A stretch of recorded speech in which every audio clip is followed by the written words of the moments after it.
நிகழ்ச்சியில் கலந்து கொண்டு சிறப்பாக நெல்லை தூத்துக்குடி மகளிர் வடிவாள சங்கத்தினுடைய அமைதி புயல் எங்களுடைய மாப்பிள்ளை ஆனந்தராஜ் அவர்களே, என்னோடு இருக்கும் மூன்றுவெளி வட்டார ஐக்கிய நாடக சங்கத்தின் தலைவர் வசந்தோடு தம்பி ஆர் சுரேஷ் அவர்களே, நசரப்பேட்டை நாடக சங்கத்துடைய தலைவர் அருமை நண்பர் முருகேசன் அவர்களே மற்றும் இங்கே வந்திருக்கும் தலைவர் அவர்களுக்கும் என்னுடைய வணக்கத்தை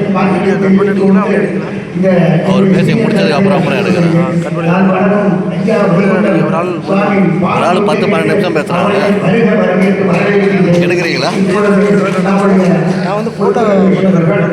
எந்த நிகழ்ச்சி எடுத்தாலும் மிக அருமையாக செய்யக்கூடிய ஆற்றப்படுகிற ஒரு இளைஞர். நான் போன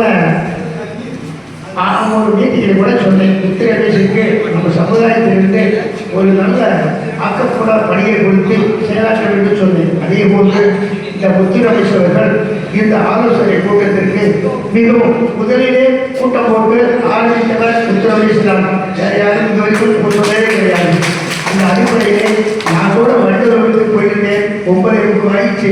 எனக்கு போன் பண்ண கண்டிப்பாக வருவேன், என்னுடைய கருத்தை சொல்ல வருவேன் என்று சொன்னேன். அதே போன்று என்னுடைய கருத்தை இங்கே ஆழமாக சொல்ல கடமைப்பட்டிருக்கிறேன். அது எந்த கட்சியாக இருந்தாலும் நம்முடைய பெருந்தலைவர் காமராஜர் அவர்கள் ஒரே கூட்டையிலே ஊரில் மத்திக்கிட்டு 2 பேரும் சொல்லிவிட்டார்கள். ஒரே கூட்டையில் 2 பேரும் கூட்டம் கூற வேண்டும். அந்த அடிப்படையில் நான் என்னுடைய கருத்தை சொல்லுகிறேன். இப்பொழுது நம்முடைய கவர்னர் ஆர் ரவி அவர்கள் நான் எனக்கு 75 வயசு ஆச்சு. இது வரைக்கும் ஒரு கவர்னர் வந்து நம்முடைய ஐயா வைகுண்டசாமி பற்றி இது வரைக்கும் சொல்லவே கிடையாது. இந்த அடிப்படையில் நம்ம ஐயா வைகுண்டசாமி யார் என்று சொன்னார், என் மக்கள் சான்றோர் நாட்டு ஆணை கண்டேன் சிவனேயா என்று சொன்னார். அதே போன்று நம்முடைய பெருந்தலைவர் காமராஜர் இந்த நாட்டில் 9 ஆண்டு காலம் வாழ்ந்துவிட்டு 9 ஆண்டு காலம் சிறைவாசியின்றி நாட்டு மக்களுக்காக செய்தார். சமுதாயத்திற்காக ஒன்று கூட செய்யவில்லை.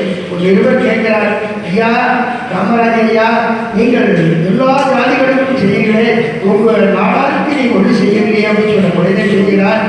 10 கிலோ கொண்டு இருந்தால் 5 பேருக்கு வேலை கொடுப்பார். நான் அவர்களுக்கு சொல்லக்கூடிய அவசியம் அம்மோடு சொன்னார். அந்த பரவையை வந்தவர்கள் சேர சோழ பாண்டியன் பரவலையை வந்து வம்சாவளி வந்தவர்கள் நாம் எதற்கும் அஞ்ச வேண்டாம். அதே போன்று நம்முடைய தலைவர் சொல்லிட்டார், நாம் திராவிட முன்னேற்ற கழகம் நடத்த வேண்டாம், அனைத்து இந்த அண்ணா திராவிட பையனமற்றவங்க எந்த கட்சி சார்ந்ததல்ல, அவங்களோட கருத்தை சொல்லிவிட்டார் இந்த கூட்டம்.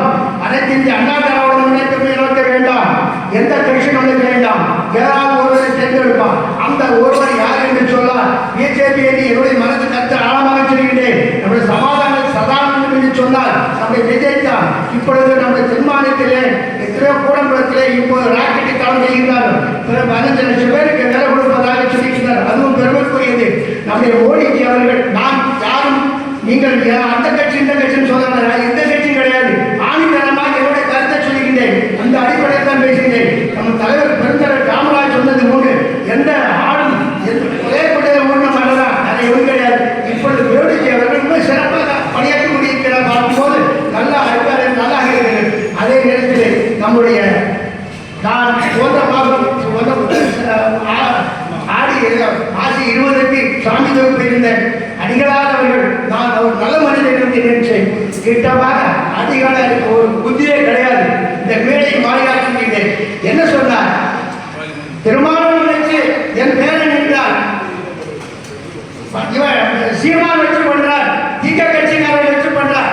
அதான் வந்தியா என் அருமை என் மகன் ராமரை வச்சு செருப்பமாக போடுறான். திருவள்ளூர் தொகுதியை இருக்கின்ற ஒருத்தன் சட்டமன்றத்தில் இருந்து வென்றுவிட்டார். சரசு வழிக்கு நான் சிலகிரி செய்து பட்டிக்காக சொன்னார். அவருக்கு மாநில சமயத்துக்கு போட்டு போடவா? நம்மளெல்லாம் ஐயா வைகுண்டசாமி பாதத்தில் வந்தவர்கள். அந்த அடிப்படையில் சொல்லுகிறேன். நான் எந்த கட்சி நான் பிஜேபி உறுப்பினரே கிடையாது. 3 பேர்களே இன்றைக்கு நாட்டிலே நடத்தக்கூடிய நல்லதை செய்ய வேண்டிய யார் நிகழ்ந்தால் பிஜேபி தான் என்னுடைய கருத்தை ஆணித்தரமாக அவர்கள் சொல்லுகின்றேன். அதே நேரத்தில் நான் இப்பெல்லாம் பேசுனாங்க, அவங்க நினைச்சு அவங்க போட்டு போடுனாங்க. இது அழகு சொல்லி போட்டோம். அவங்க கருத்தை தெளிவாக சொல்லுங்க, ஒன்று நானும் இல்லை மணக்கணும், அந்த மாதிரி பண்ணுங்க. அவங்க வார்த்தை போட்டு பண்ணுங்க. ஒரு தொழிலை சொன்னதுல இப்போ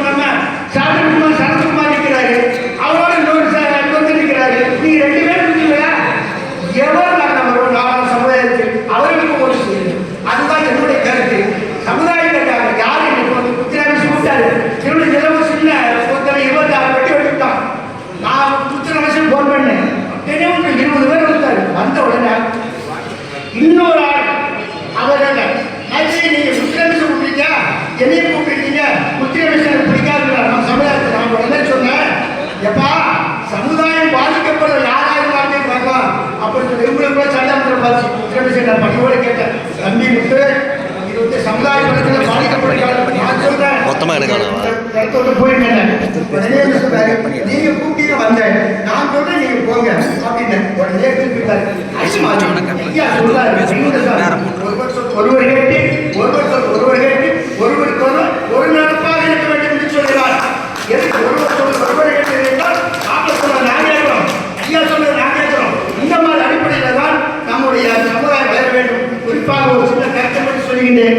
நம்முடைய பெரம்பூர் தொகுதியிலே நான் வந்து திருவள்ளூர் மாவட்ட நாடாளுமன்ற திருவள்ளூர் மாவட்ட தலைவராக இருக்கின்றேன். என்னாடி பொறுக்கிறேன்.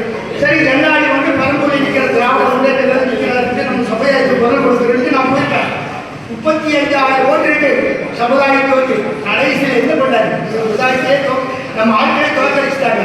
அண்ணாக்கு சொன்னாங்க, அருமையா சொன்னாங்க, நம்ம சமுதாயத்தில் ஒன்றும் ஒற்றுமை கிடையாது. இந்த கூட்டத்தை நம்மளுக்கு ரொம்ப பெருமை. முத்திரமை சடத்திலே நான் 49 பேர் கைது போட்டார். இது 60 பேர் இருந்திருக்காங்க. ரொம்ப பாராட்டக்கூடிய. அதே நேரத்தில் நம்ம தம்பி முத்திரமேஷ் அவர்களுக்கு கையூட்டி சமுதாயத்தில் எங்க இருந்தா இப்போ அந்த ஏர்போர்ட்ல சொன்னாங்க, அது மட்டும் போக முடியாம போச்சு. ஏர்போர்ட்ல பெருந்தல் காமராஜ் பேரை வைக்க